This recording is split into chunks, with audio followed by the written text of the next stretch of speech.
building quite a few tunnels. Israel has been destroying them and building an underground security fence to prevent those tunnels from accessing the Israeli territory.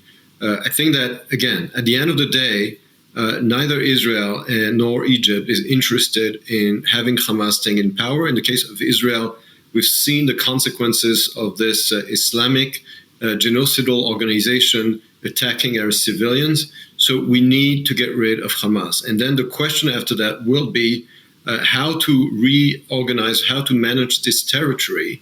And then we will need international aid to rebuild the Gaza Strip, but obviously under a different leadership, because until Hamas rules the territory, the aid will go to terrorism and not to humanitarian aid. So we first need to get rid of Hamas, and then we'll be able to talk again about aid and reconstruction.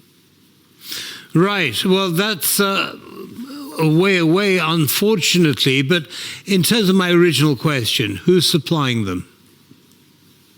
Who's supplying what? The tunnels? The weaponry and other equipment and training to Hamas. Well, first of all, I don't know if you saw today, but there is a lot of weaponry which is homemade in Gaza. There were images today that were broadcast by Hamas itself, priding itself of using water pipelines and turning them into missiles, right? So this is how Hamas is using infrastructure, water infrastructure, and turning it into weapons.